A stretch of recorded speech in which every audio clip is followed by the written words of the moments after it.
નમસ્કાર સરકારી કર્મચારીઓ અને પેન્શનર્સ મિત્રો, સ્વાગત છે તમારું આજના 8મા પગાર પંચના લેટેસ્ટ અપડેટ સૌથી મોટા સમાચાર સાથે આપણી આ યુટ્યુબ ચેનલમાં, જેનું નામ છે ગુજરાતી જીકેની જમાવટ.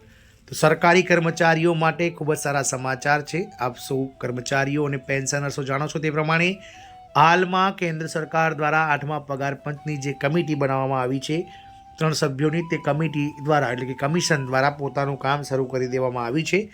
આ કમિશનને પોતાનો રિપોર્ટ સોંપવા માટે સરકાર દ્વારા 18 મહિના એટલે કે આગામી જૂન 2027 સુધીનો સમયગાળો આપવામાં આવ્યો છે. ત્યારે સરકારી કર્મચારીઓ માટે સૌથી સારા સમાચાર છે, કારણ કે કેન્દ્ર સરકારના 1.20 કરોડ કર્મચારીઓની, પેન્શનર્સોની સાથે સાથે 8મું પગાર પંચ જે છે તે સૌથી પહેલાં મોટા જે 5 રાજ્યો છે તેમાં લાગુ થશે, તેને લઈ અને મહત્વના અપડેટ્સ આવ્યા છે.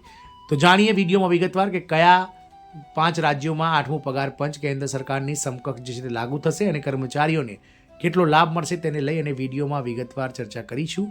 તો આજના વિડીયોમાં આપ અંત સુધી બન્યા રહો, અને જો ચેનલમાં આપ નવા સબસ્ક્રાઈબર હોય તો અમારી ચેનલને સબસ્ક્રાઈબ કરવાનું ભૂલશો નહીં. તો આગામી દિવસોમાં સરકારી કર્મચારીઓ અને પેન્શનર્સોને નોંધપાત્ર નાણાકીય રાહત મળવાની અપેક્ષા છે. 8મા પગાર પંચે તેનું કામ શરૂ કરી દીધું છે, અને 8મા પગાર પંચને લાગુ કરવાની તૈયારીઓ હવે ફક્ત ચર્ચાઓ સુધી મર્યાદિત રહી નથી, અને ઘણા રાજ્યોએ આ દિશામાં પગલાં લેવાનું શરૂ કરી દીધું છે. જો કે કેન્દ્ર સરકારે હજુ સુધી સત્તાવાર તારીખ નક્કી કરી નથી. એવું માનવામાં આવે છે કે નવું માળખું લાગુ થયા પછી પગાર અને પેન્શનમાં નોંધપાત્ર વધારો જોવા મળશે.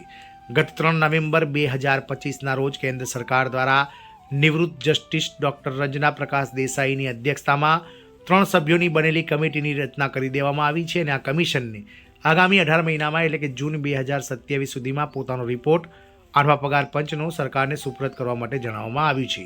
તો કેન્દ્ર સરકાર દ્વારા 8મું પગાર પંચ જે છે તે સંભવિત 2027ના અંતમાં અથવા તો 1 જાન્યુઆરી 2028થી લાગુ કરવામાં આવશે તેની ભલામણોને, પરંતુ કર્મચારીઓ અને પેન્શનર્સોને જે લાભ છે 8મા પગાર પંચનો પગાર વધારાનો, તે 1 જાન્યુઆરી 2026થી ચૂકવવામાં આવશે. એટલે કે કર્મચારીઓને લગભગ 18થી લઈ અને 24 મહિનાનું જે છે તે એરિયસ મળવા પાત્ર થશે.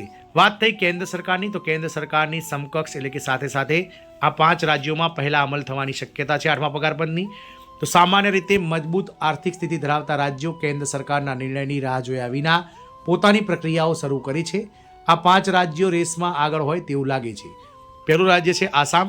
તો આસામ આ બાબતમાં સૌથી આગળ છે, જેણે 1 જાન્યુઆરી 2026થી તેના નવા રાજ્ય પગાર પંચની રચના કરવાનો સંકેત આપ્યો છે. બીજું રાજ્ય છે ઉત્તર પ્રદેશ.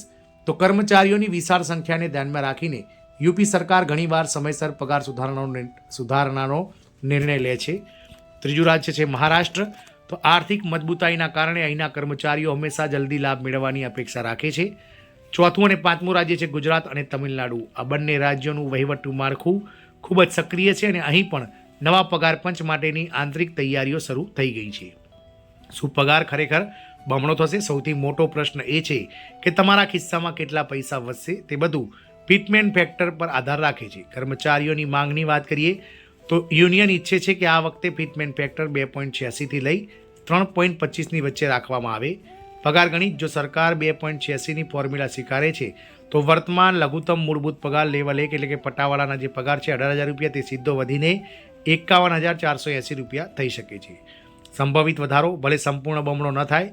નિષ્ણાતો માને છે કે પગારમાં 30થી લઈ અને 35% જે હાલમાં પગાર મળી રહ્યો છે તેનો વધારો લગભગ નિશ્ચિત છે. લાભ ક્યારે ઉપલબ્ધ થશે? તો 8મા પગાર પંચની ભલામણો 1 જાન્યુઆરી 2026થી અમલમાં આવશે.